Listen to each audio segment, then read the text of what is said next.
Sure. Well, as I was saying, like, I just think it's important for me to kind of reflect on my passions and my desires and where I want to be in a work setting, what I want to do with my life. And that's why I kind of want to just take today off as like a philosophical day, if you will. And like not only as philosophical, but I want to like apply to jobs and get my resume going. Just work on myself. That's what In I'm planning to do today. in terms of philosophy, what if you were to lean towards one side, which school of thought do you seem to be gravitating towards, if any? Oh, you're trying to shoehorn me into what I told you about that I wanted to talk. Give me 1 second. I I just want to look for this one book that I have. I bought it after watching. Remember when we spoke about The Good Place? Yes, I bought the book somewhere one here. of the Kantian ones. By Immanuel Kant. Yeah, I knew it. That guy's probably the most referenced philosopher in that show.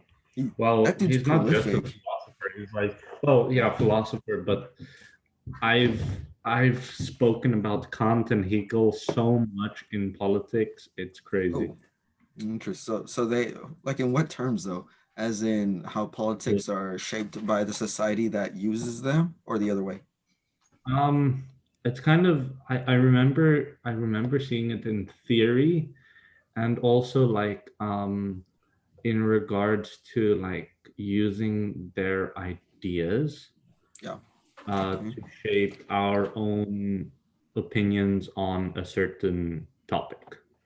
Say, I think one of the last classes that I did well in uh, was politics of the East. So like we did a comparative analysis study of Japan, Taiwan, and South Korea. I mean, you personally didn't have to, but I think I wrote my final paper, which, to be honest, I should have worked on more. I wasn't so proud of it, but I still got an A in that class. Nice. But I wanted to A minus, but still, A's and A. um, I Yeah. want, Yeah. I wanted to like give a better like because sometimes when I work on papers, I become a perfectionist, and Okay. That's not it's bad. Yeah. yeah, but it's I don't know. Well, perfectionist in what way Regardless, though? Communication like or I expression? I want the paper to be like I try to write a paper that it can be published, you Oh, know, okay. that it Nice. can be That's a good that goal. That'll give you a that good yeah, paper. that people will enjoy it, Yeah. like that it's legible, it's readable. But then when you like basically I just need to work on myself, get better at that. But it's a good it's a good motivation that I have, and that's like what I was saying, like a Hmm. passion. Yeah. Like I like writing a good paper, and uh, the thing is, I I'm not that fond of writing scientific papers. They're not as fun because you can't shape your own narrative, and you can't You like can. Yeah. yeah, you can't. It has to be very objective. Indeed. You can't like have put in some biases and have your Yeah. own thoughts. Yeah. Like Like you the can have your own thoughts in a yeah. scientific paper if it's like At the more beginning, what you think is gonna happen. That's about as opinionated well as you're you allowed to get. can because like with sustainable development and stuff like that, you can put some biases, and because it becomes politicized. But Yeah, yeah, I mean, vastly. it's usually just analysis of data and stuff. Um, Which personally I think is nice. Like I like just but like there's no bullshitting. when you ask me about the school of thought, yes, I want to read this book. It's a very short book. Oh, I think I might read it after Hitchhiker's Guide because I'm reading that right now. how are you enjoying that? I heard nothing but Oh, I good things love that about it. book. It's my Ah, favorite damn it. book. I'm not I'm surprised. I really, should read it. I haven't, but I've been wanting to. I'm It looks good. like, yeah, I can't lend it to you because first of all, you're in San Jose, and second of all, like, I promised my housemate, like, she's into books, and I like when I'm done with it, then I'll lend it to her Cool. I'll find an because it's like a audiobook and do it that way. yeah, it's a the thing is I love it because of its Mhm. little funny dry British humors. I You love know, I that. find that I find that I like it too. There's something to be said about a joke that can be done straight and passed off as sarcasm at the same time. You know, like it's very interesting. I like it. I like that sense of humor. And there are like surprisingly way too many football references, Really. even though it's only two, but it's still pretty funny. I like the two because they were all, of course, jokes. Like one mocking Arsenal and the other one just before the characters are supposedly going to die. I think the computer starts singing "You Will Never Walk Alone." Is that a reference? Wait, isn't that a reference That's the to Hal? Liverpool. That's the Liverpool song. Oh, that's not a Uh, reference to 2001: A Space Odyssey. no, When Hal was dying, he sang that. He also sang a song. uh, yeah, maybe. When was Space Odyssey made? Like the Kubrick was still 60s? alive, so yeah. Yeah, no shit, but 60s or 70s. Yeah, no shit, he directed it. Uh, uh, Because I know this the Hitchhiker's Guide was originally a radio program, really? and then Wow. Douglas Adams, yeah, no, yeah, I think it's Douglas Adams. Let me check. That's interesting. So is the book adapted or continuation or No, expanding? he just yeah he adapted it pretty well into a book form. Okay, Um, that's cool. it's just some of the nuance is lost, and there's new like little tidbits only in the book. There's like certain things is lost in the radio show, and then certain things are lost in the book, and then also there's a like the uh, I think there was a series as well, and then the movie's utter shite. That makes sense. Like I've for the past 4 weeks I've gotten back into creepy pastas and all the narrators, so like I've heard the same story told by two different narrators and there it's night and day. Some narrators make it sound creepy, other narrators make it sound scary. uh I usually go to sleep listening to a creepy pasta. This one guy, like I was listening to it and I was dying asleep. I hadn't slept in like a day.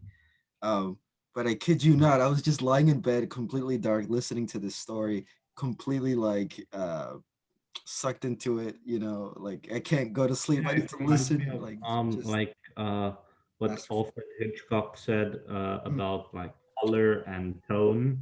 mm, Um, he used the two agreed. different he superimposed two different images, like, Agreed. and it was different colors. I think Yeah. it was first a still of a girl or a like a video of a girl, and Mhm, then it showed his face, and he was like he had a very slight smile. mhm. So that is a kindly old man. But Mm, then when it's a woman like coming out of the out of a river or something, out of water, and she's in her bikini, and then it shows the same picture or the same image, then it's a pervy old man. mm. Hitchcock was one of those. I've managed to see a couple of his films. I should see all of them. But he has such a ridiculous uh I don't know what to call it, sensitivity to what he wants you to think is gonna happen versus what actually happens. Like he can lead you by the nose like a motherfucker and then just be like, nope. How, how good is your Spanish, like reading Uh, wise? very good. I can read it perfectly.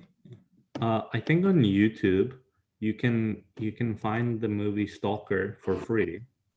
Izzle man, Izzle. Look it up The right now. full movie Stalker. Mm. It's a Russian like words, and then with Spanish subtitles. Hey, Stalker trailer. Oh, dang. 1979, right? Yes, Right. Yes. it was a few years before Chernobyl, Psycho 4. and it's Did eerie. you watch that by any chance? Stalker, yeah, No, really good. Chernobyl. Oh, the series, yeah, Did you like it? yeah. It felt like it was trying to. It had a horror movie vibe to it, but it was a historical event though, which was interesting. It was like, is it really that?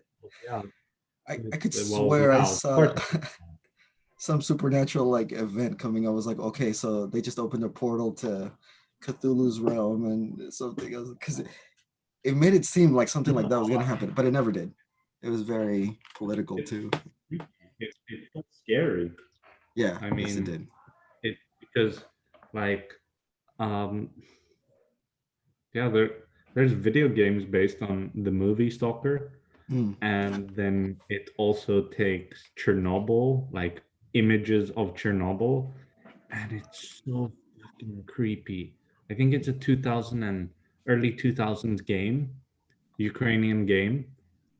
It's really good. I love that. Like, but it like brings up images of creepiness. Like when I think of dilapidated stuff, because I think towards the climax of the game, you as your character goes into Pripyat, and you like son of a bitch.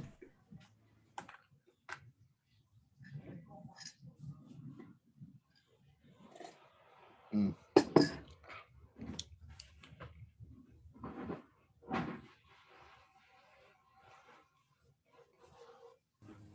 Is this slightly better? In terms of lighting, No, in terms of sound. Do you oh yeah, hear? yeah. I just hear you. Okay, good. Because like before, did you hear the wood chipper outside? Is that what that was? It sounded like a car or something. But yeah. They've been doing it since like nine. It woke me up. Um, anyway, um, yeah, it's. I I recommend that. And do you play video games? Uh, yeah. Not as much as I used to, but Yeah. definitely. Uh, Why? what Something cool. what was the last game you've played? Like what type of games and on what? Well, the number one console I'm using right now is the Switch. I just got Doom, but I'm usually attracted to the 1v1 fighting games. I really like. They're really satisfying, even if I lose. At least I there's nothing to blame except my own lack of skill. Um, Stuff like that. I hate stuff like Animal Crossing though. I know it's super popular, but man, it looks like such a slog to get through. No, I mean you need to update it every time. It's like some people are into it. It's like Sims. You need to constantly micromanage, and Mm. I'm not really. Yeah, yes, it looks very unappealing on a personal Well, level. I not as can't. played it. I played it. My girlfriend has it. Oh, it it's it's fun for like 10 minutes. you're a Catch long patients. you're a long form player guy. I also play like the JRPGs as well as the American ones. Like Bloodborne's really good. I don't mind dying as often as I do. It pays Do off you, pretty good. do you have a Steam account? I do. Do you play? Hmm? Do you play on PC? Just the games that I want to Because play if you 100%. want, I can give you my Steam stuff, and I have the entire Stalker trilogy.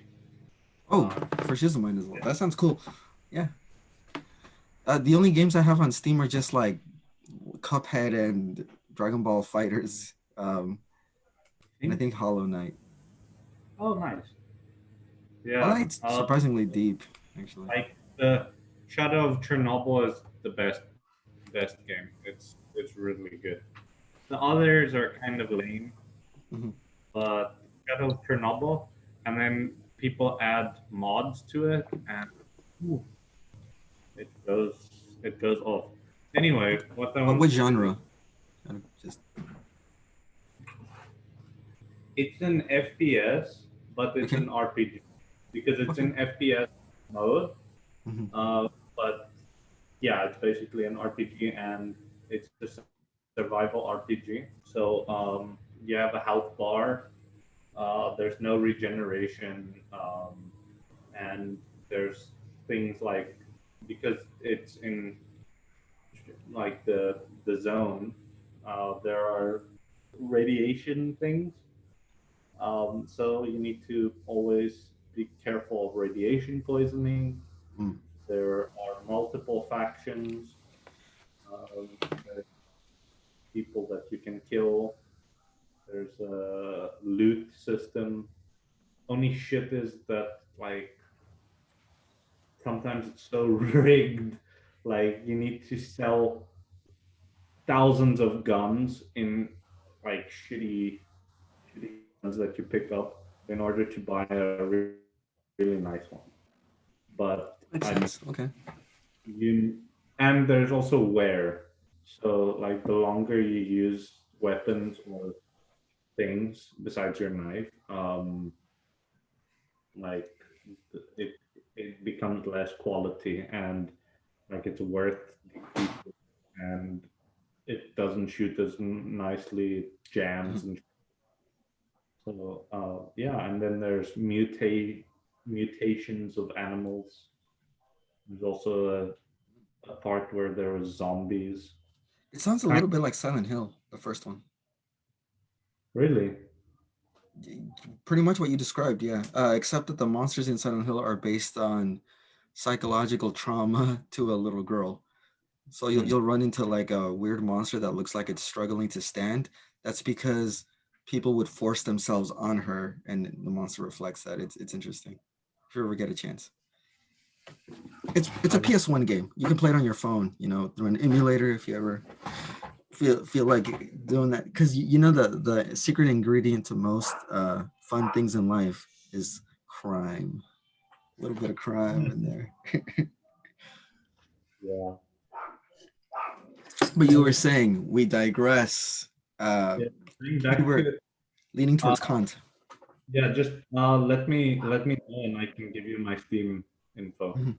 Um, so when you asked me about the leading philosophy thing, I want to try to see a bit more into Stoicism, what I Mhm. told because I've been listening to this one podcast called The Happiness Lab and with Dr. Laurie Santos.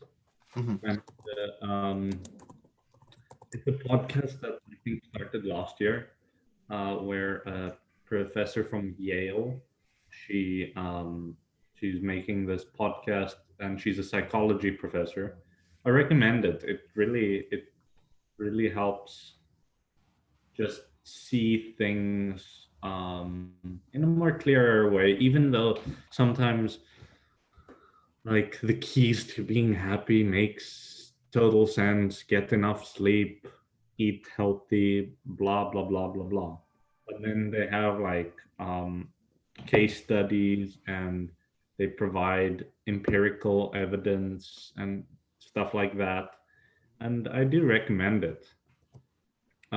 There's this one episode that, like, if you want to start listening to it, even though this is like now a plug, hashtag not Ah, sponsor. I already looked it up though. Yeah, Happiness Lab.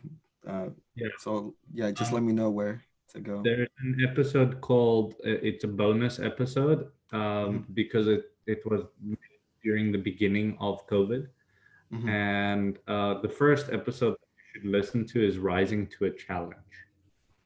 That's a pretty good one. But then the episode next to, like, just before it, the Coach Yourself Through a Crisis, is also like the three connected. Rising to a Challenge, Coach Yourself Through a Crisis, and Beat Your Isolation Loneliness is really, they're really good episodes.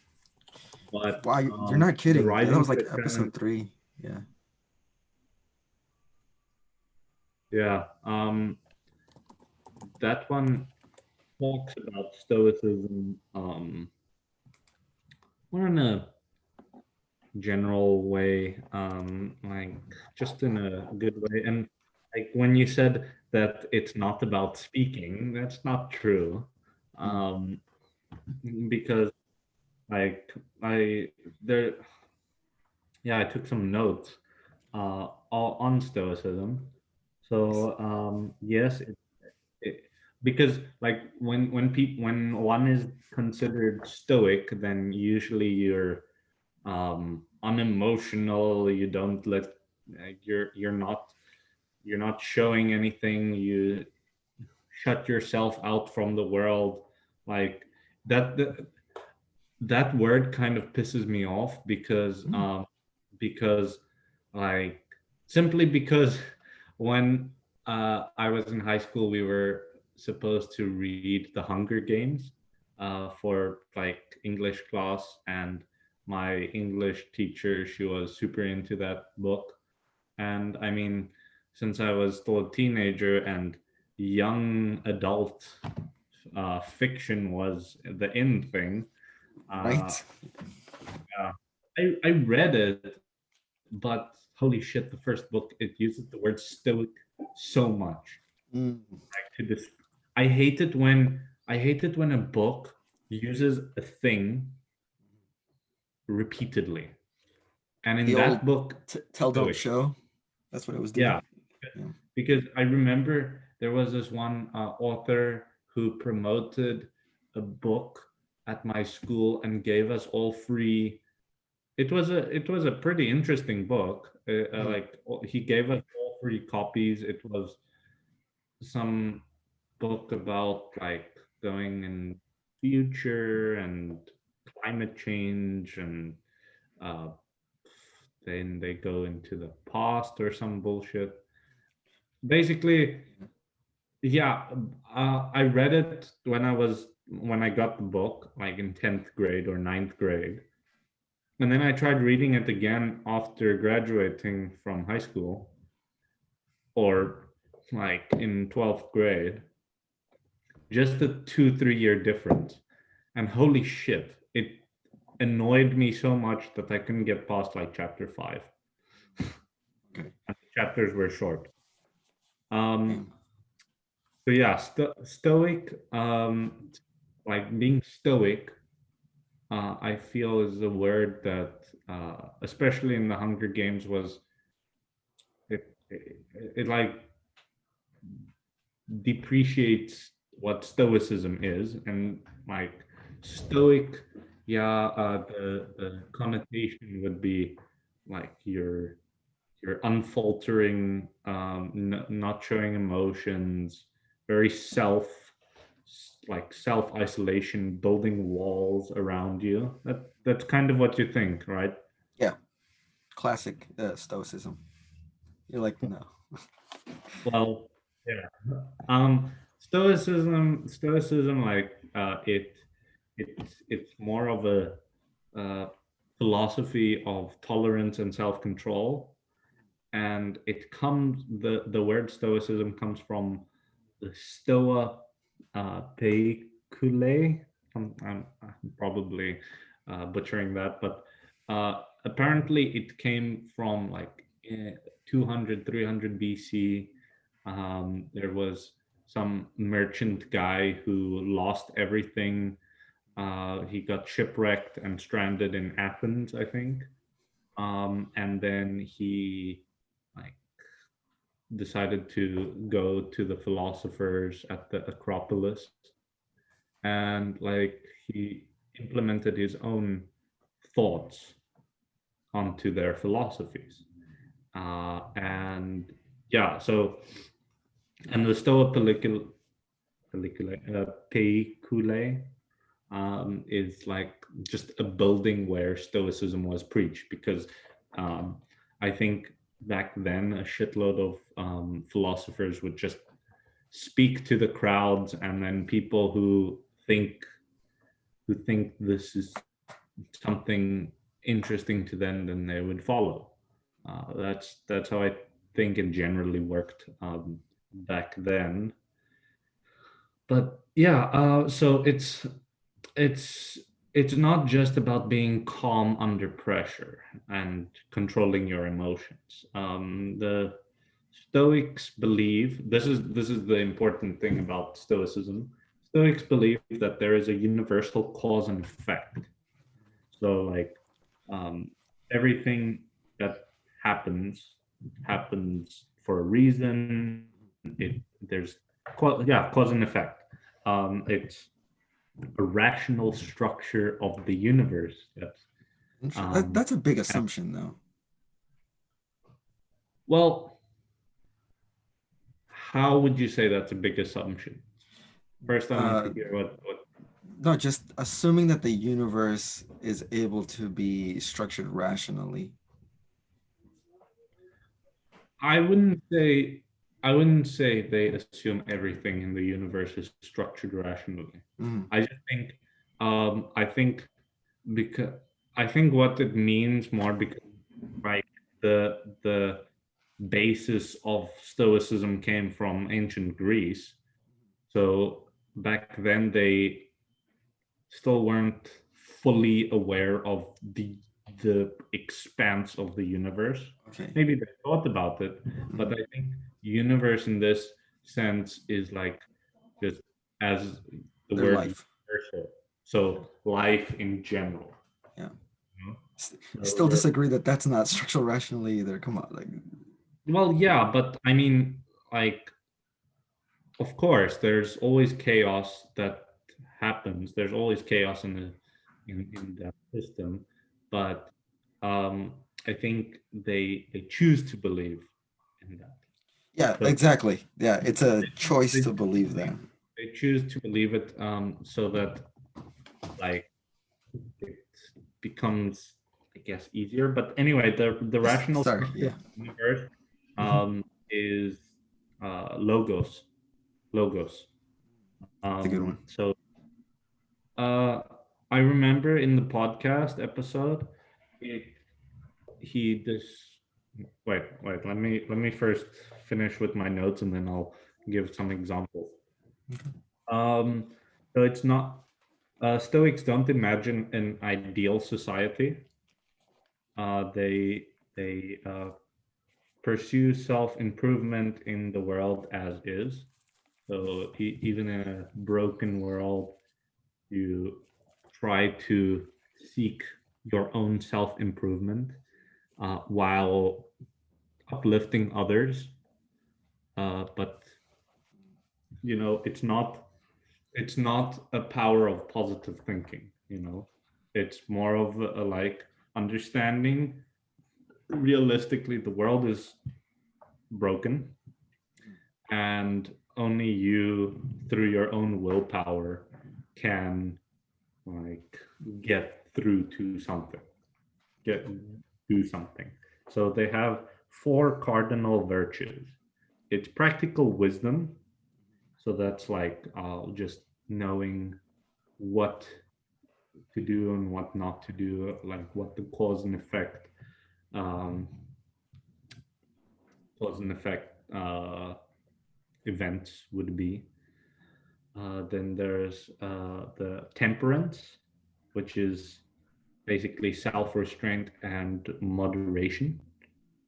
Uh, so, I mean, I would say for me, uh, a good one is like not to, when you know you need to work or need to do some homework or need to think or something, but like people start offering you more and more alcohol or more and more other things, and like, so I feel like for me that's kind of falls into the temperance. And then they have justice, so like understanding right from wrong in the world. And then courage, which is there was uh, the, I think a Roman Stoic called Seneca.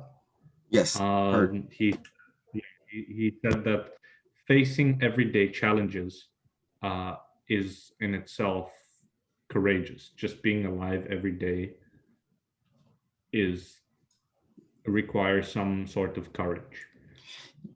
So you're Uh, sounding mighty liberal right there. oh yeah, okay. But sometimes, I mean, most of the time, like a day is just a day. But sometimes you have those days where it's really hard to get out of bed, where So, you so just is Seneca contributing to the definition of Stoicism? Did he? no. I think that's what he said, but in my notes it doesn't say. Maybe he did contribute. I know he implemented the justice thing, the justice virtue. Like, even though it's obviously not fully justice, but like he said, he argued that slaves in the empire should be treated with kindness as well, Right. because Never a like bad thing, right? so like here with courage, it's facing everyday challenges with clarity. Okay. Yeah. So there's four: practical wisdom, temperance, justice, and courage. Those the four cardinal virtues.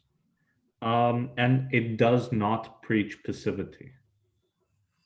So you don't like be like self-important and stuff like that. It's more like understanding the world around you and maybe helping people like that. But yeah.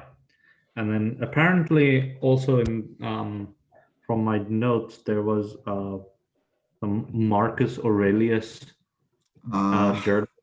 Yeah, he was also a Stoic. yeah. Um, Oh my God, yeah, that guy. Just the best and quotes I think I've ever heard. Nelson Mandela used his journals or his works, and it influenced him as well. And he tried to make South Africa a better country, even Great though, men inspired other great men. Makes sense. yeah, yeah, because like Nelson Mandela before going to prison was uh, kind of full of, not full of hate, but he was a freedom fighter. So Mhm. he did blow up people, he did kill people in the name of a cause. But the fact that they put him in prison for so long, Mm. And like I've been to Robben Island. It's shit. It's Oof. shit. Um, it's not fun what they No, made him do. I'm sure prison is just in general a Well, shithole. yeah, but Robben Island, Mm. like, I haven't heard. not many people escape there because like Alcatraz is Mhm. swimmable, but most Mhm. people die because of the cold or Mhm. they get caught. Mhm. Whereas Robben Island, it's pretty far. It takes like I think by speedboat maybe 45 minutes by a quick boat. Jesus. So a Um, guy, yeah, they're not. and it's shark infested waters. Fuck that. There's a shitload of great whites over there. Um, So Nelson was just stuck there then. He was just, yeah, he was stuck. He I live couldn't here now. go anywhere. Yeah, for 27 years. And like many many white people who were in under apartheid and were influenced and controlled by the government, they believed that when Mandela comes into power, because they hated, I think de Klerk was the last white president. Um, he shares a joint Nobel Peace Prize with Mandela. Yeah, uh, they some people hate his guts. Mm. I think the president before him was Bueta, and everybody loves Bueta because he was like super racist, super against communism. Because I think during that time there was a war. The South Africa went to war with Angola, and the UN combined forces. So yeah, I think my uncle, like many South African white men, went there. So a lot of like guys in their 50s right now still they can remember the war. Like they saw shit. Yes. Um, my dad didn't go because I think either he was too young or I he also went to the police. No, he was too young. He was too young because the war was like in the 80s. Anyway, so yeah, like it's astounding to think that Nelson Mandela had 27 years to harbor hate because they didn't treat him well. I imagine, yeah. They just Yeah, treated they him didn't like shit, yeah. treated him like a normal like kafir at the time. Mm. Fuck yo kafir, spit in his face, um, like a dog. And Mm. I have a poster, the poster you see. I mean, it's not legible, of course, but it's on Zen pencils. If you look up Zen pencils and then look up Invictus, then I got that poster. It's really nice. It inspires me. Um, you see it? Yes, I believe I do. It's like a little comic. Yeah, it's a comic, but it's a poem that's made into a comic. This. Oh, okay. Yeah, and then it's Mandela. Yeah. Hmm. You're all about the inspiration Yeah. now? No, well, I mean, Not bad. and, and I think I have here ataraxia is loosely equivalent to nirvana, but I mean that doesn't really. That's just something I added. And then this quote from Epictetus: "We suffer not from the events in our lives, but from our judgment about them," which is which is pretty true. I heard uh, like they in the happiness lab they used okay. I might have to leave in like Okay. soonish, Yeah. because I was planning to go grocery shopping with my housemate, but that was supposed to be at 9:30, Oh, I think. okay. And now she just texted me saying, "Oh, let's go in like 15 minutes." Jesus. Okay, yeah. Well, I mean, I'll tell her I'm not gonna take. I'll take my time wrapping up. Um, but yeah, so I think Buddha said it like getting struck by an arrow is of course tragic. And then he asked, I think, his followers, like, what happens if you get struck by a second arrow or a third arrow? Like, yeah, it's still tragic. It's still tragic, but he used that as a um, what, assonance, I think, or whatever. Um, uh, uh, an analogy. Yeah, an analogy. Um, he used it as an analogy of the first arrow is like a disaster that happens. And then the second and third arrow and subsequent following arrows, that's basically not your attitude, but how you react towards it, because there's always the action and a reaction. And yeah, a lot of this sounds like, oh, thanks, I'm cured, you know, um, like stop being depressed, you know. Right? Just buy Um, a house. God. yeah, just buy a house. Why are you homeless? um, which is not true. It's just it gives you an insight um, onto like how we truly think. Because like if I were to lose something, I would be devastated. Let's say uh, someone dear in your life, um, and yeah, it's crazy to think, and like you can choose to wallow in that sadness, Okay. or you can try to get help to get out of that. That's why those four cardinal virtues like come into play. Like when you lose something, when you face loss, then that the courage part is really important, because then Yeah. every day can become an act of courage, because you don't want to go on, especially if something like big tragic happens. For me, it was my stroke. I was still too young to understand it. Yeah, It took for me sure. a while, but I mean, I understand. Like that's why like I like Stoicism. Let me also say here. Uh, to end it off, there's a rational emotive behavioral therapy. I'll look into that a bit more, Okay. but I just wrote this down. It's a changing self-defeating attitude to harness our willpower to fill our lives with meaning, even in the bleakest of times.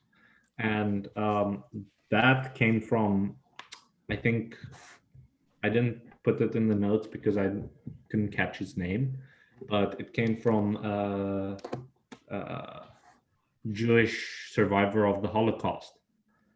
Oh, Um, those guys, yeah. yeah, Anyone who survived that. that's bleak. Like because I think parts like not family, but kind of family. I think I don't really know my Russian side of the family, but Mhm. apparently a lot of since my grandpa's family, I think in the 40s, moved back to St. Petersburg just before the blockade. And I've heard stories, it's terrifying. Like people had to eat family members to survive. Sounds about right, yeah. Yeah. So, like, th- there's so much shit that went on. And, like, Stoicism, it's by no means a catch all cure, but it's pretty good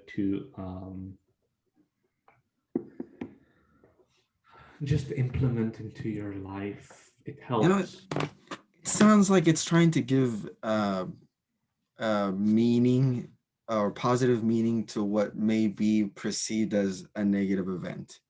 Yeah, because literally in the I wanted to say, you can listen to that podcast, but um, the I think what's his he he is a writer, Bill Irvine. So he like super into philosophy and stuff, and he reads a shitload of that. He studied up on Stoicism, of course.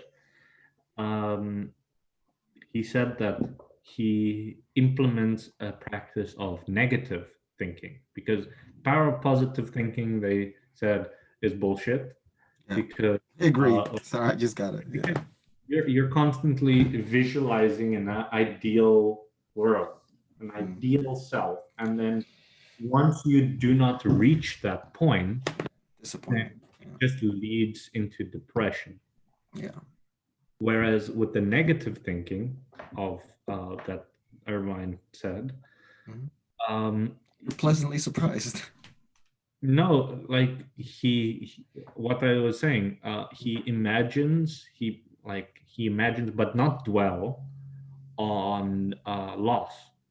So think of things that are important to you. Let's say uh, something incredibly bad happens. So let's say, for example, um, a loved one passes away. Like you think about that just for a moment. Think of them not existing anymore or not being alive anymore. I'm gonna be And honest with you. When I was 21, one of my 18-year-old brother died, so that is a reality for me. yeah, I know, but Yeah. yeah, So I no, it's because I'm just saying it's hard to but apply but as a thought experiment something that I actually experienced. If you can use a yeah, different no, I'm saying like not saying about the past. I'm hmm talking future and present and future. I'm okay, saying something that would happen now. okay, but hasn't. So something Lose that can something. Just imagine your life without something important to you.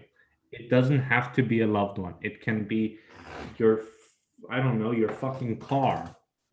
Just imagine that and then don't dwell upon it because dwelling upon it will lead to more suffering.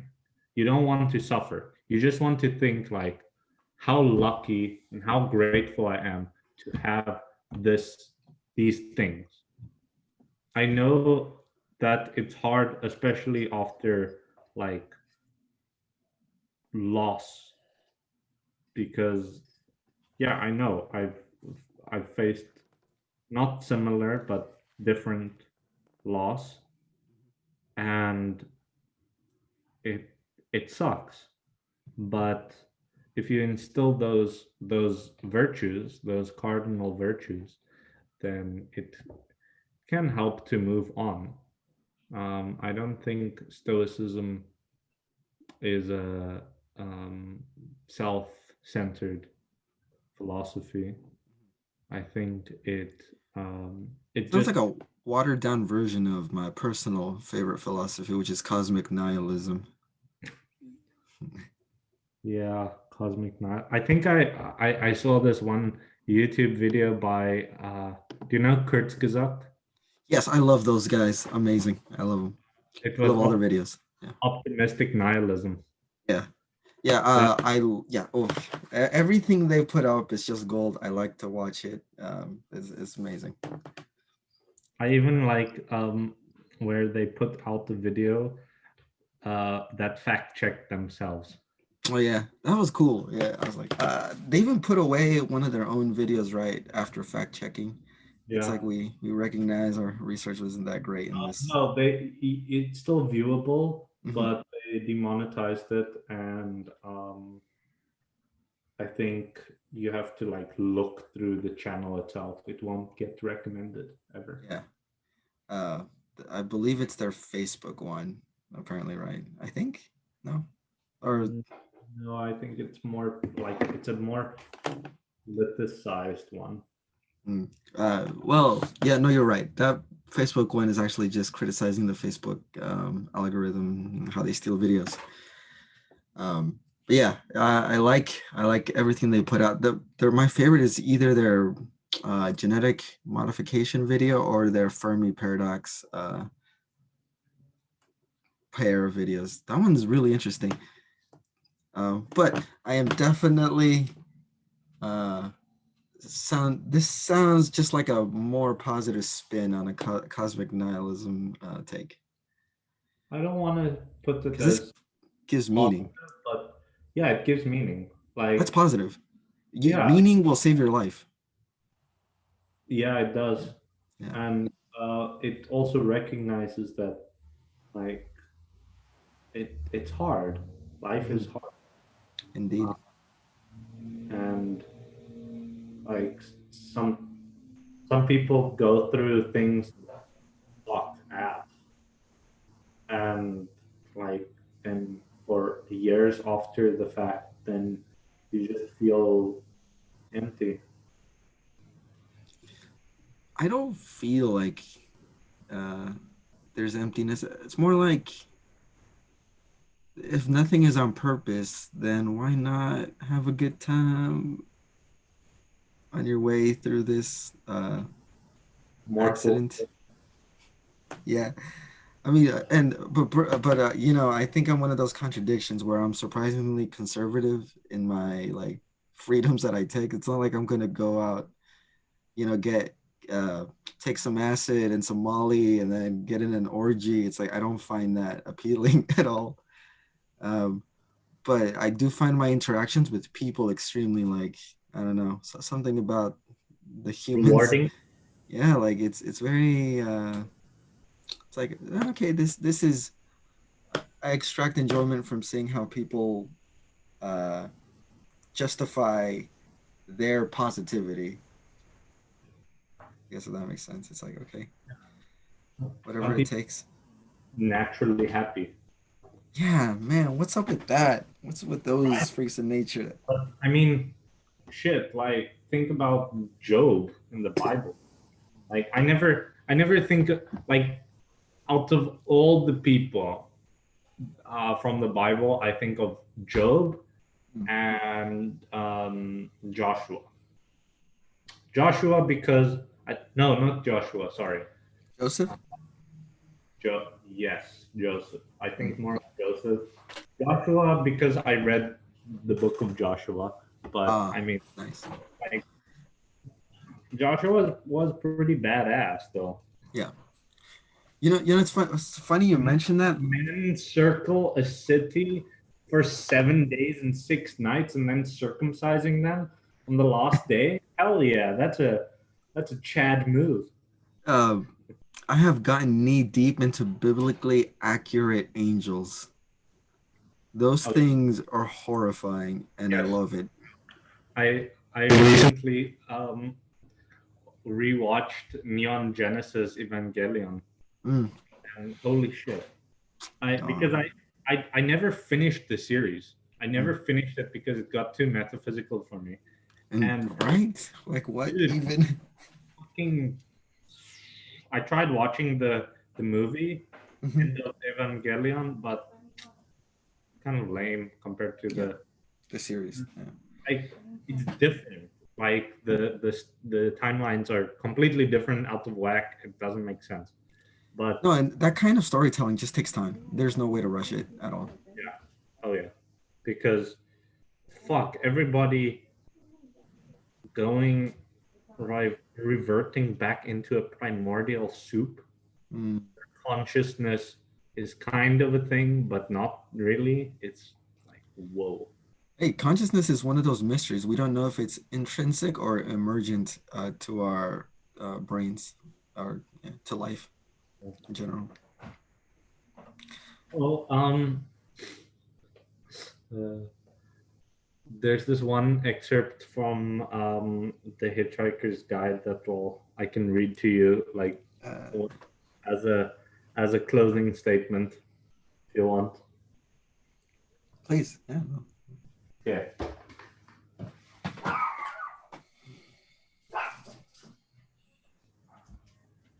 But as I'm looking for it, because I don't remember exactly where it is, can go on. Yeah, I mean, shit. Sometimes life sucks, but I do want to uh, pursue a bit more into stoicism because I have less than an hour's knowledge worth. So what I'm saying is not concrete. It's just something that I looked up a little bit, but I want to go into it more. And I mean, it's just an interesting tidbit. Yeah, like if you can pull meaning from people that spoke hundreds of years ago, I think that by itself is some kind of accomplishment, right? Because what did they know about, I guess, our particular environment, our lives, for them to like say something that we can still apply to this day. I love Marcus Aurelius's quote, "What we do today will echo in eternity." I Oh, love yeah. that line. Awesome. I have speaking of Kurzgesagt, I have a world map from them. I bought the world map poster. It hangs above my desk. So I like.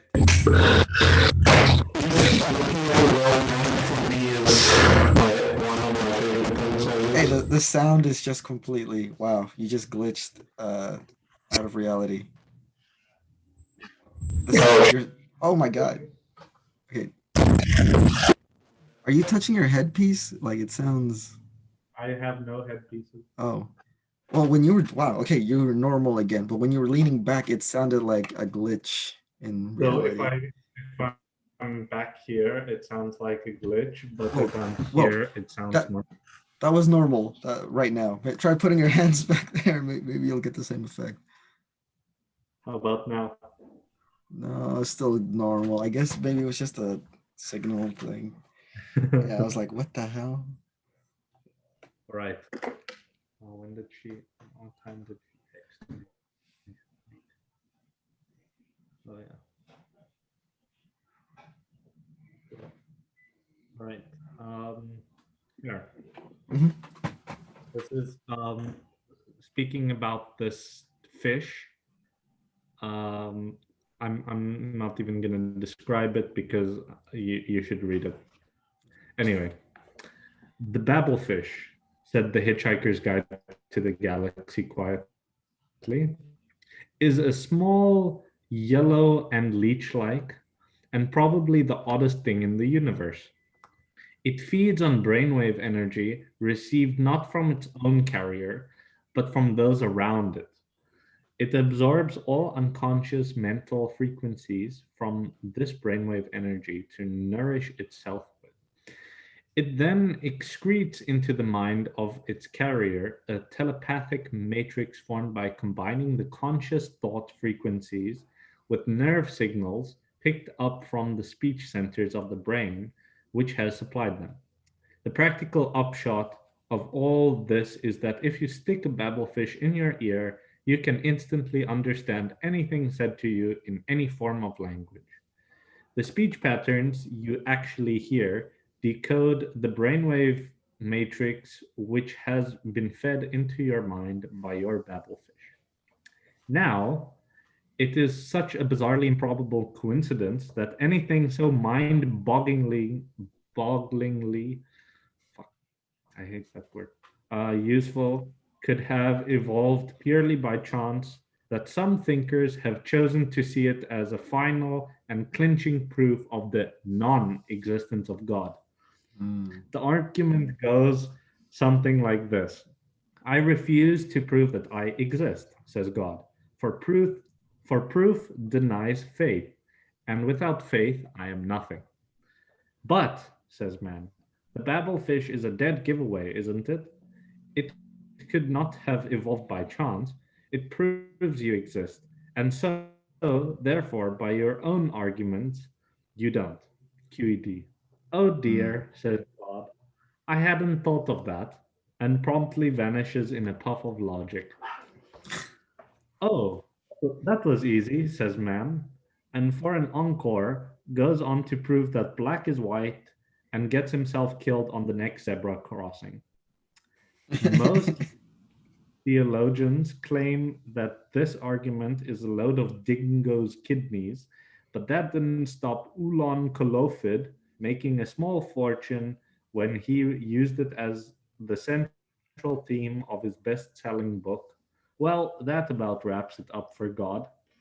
Meanwhile, the poor babblefish, by effectively removing all barriers to communication between different races and cultures, has caused more and bloodier wars than anything else in the history of creation. And they say misunderstandings create wars. Interesting. Yeah, so I like I that. love the excerpts from this book. It's so good. So it's basically five. Yeah, it's five. It's a collection of five books. The Hitchhiker's Guide to the Galaxy, The Restaurant at the End of the Universe, Life, the Universe, and Everything, So Long and Thanks for All the Fish, and Mostly Harmless. Hmm. Sounds awesome. I don't think I've read Mostly Harmless, but Mostly Harm. No, I'm not gonna say. I'd rather not. You should find out. Okay. I need a book to listen to anyways. Um, ever, but there are some books that I do recommend reading rather than listening to if you ever get a chance. Name of the Wind, um, is amazing. Probably the best book I've ever read. By who? Uh, Patrick Rothfuss. Raw. Yeah, he has a J.R.R. Martin thing going on where he's taking a long time to write the third book in the trilogy that he's Mm. writing. He's getting a lot of shit for it, Start and the start the yeah, trilogy right now or a series. the But second I book gets will. crap. Yeah, but the first one, there's a scene in there that has stayed with me for since the moment I read it on paper, or not paper. I read it on my Kindle. Since the moment I read it on my Kindle, has stayed with me on my head because it has happened to me countless times, before and after that scene. It's pretty interesting. Very simple scene, but like very powerful. Like it got me. I had to pause at that point, put it down, take a shower to weep, and then come back out. It's pretty good. Yeah. I think the only book that made me cry was The Cellist of Sarajevo. Ooh, Good book. jealous of what? Sarajevo. It talks about the Bosnian War a little bit. Mm, Not really. It doesn't really talk about it. It's more like characters uh, experiencing life during the blockade in Sarajevo, and it's inspired by a real life event. ah, well, get ready to be wrapped up in a world of magic, son. It is a fantasy book. Name of the Wind. Yeah, it looks like a fantasy book. I checked it out. Yeah, I would say it's a much better Harry Potter, and where Harry Potter is not special at all, he makes himself, special. It's pretty cool. This guy? Yeah, yeah. He does have "You're the Guy Who Lived" uh storyline to it, but it not for a particular reason. It was literally like, He's not the official one. yeah, like he made himself the special. It was really good how they do it. I prefer that Oh, your mom gave you some sort of special magic that only she knew at that particular time. Okay. All right. Well, I think they've come down. So I will let you go. This has been interesting, exciting. Yes. Indeed. Uh, yeah, we should definitely uh, talk a bit more sometime. Just literally about some bullshit. Life is like 90% bullshit, so we won't have a problem there. All right. Well, Very good. all right. And apparently my girlfriend has something for me, but Hey she man, doesn't at want. 12:30, you become the most popular man in the world, apparently. Yeah, at 12:30. Well, 12:24 to be exact. Must be nice. Right. Well, you're still in San Jose, right? Yes.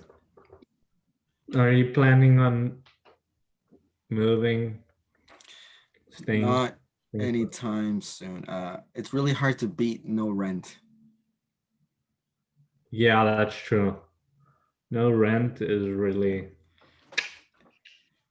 And here I have two cars now. Well, they're not completely mine, but I do have the keys for them, which is half the battle. Hey, Ben. At least now you don't have to. Now you don't have to chat up sexy women just to get rides anymore. Yo, you know what? I feel like I was at a bigger advantage without them than with them. They're more of a crutch than than a boost. Now, I what's don't know. my excuse? I think you do it with what you will. Do with it what you will. Anyway, I'm actually starting to get super hungry. I haven't eaten yet. So, Man, we all gotta eat sometime. all right. Well, it was nice talking to you, and enjoy the rest of your day, man. And Yeah, you too. we'll we'll chat for another time. I look forward to it. All right. Cheerio, man. Till then, that was Aleksey Goussard. No intro, just kind of started talking.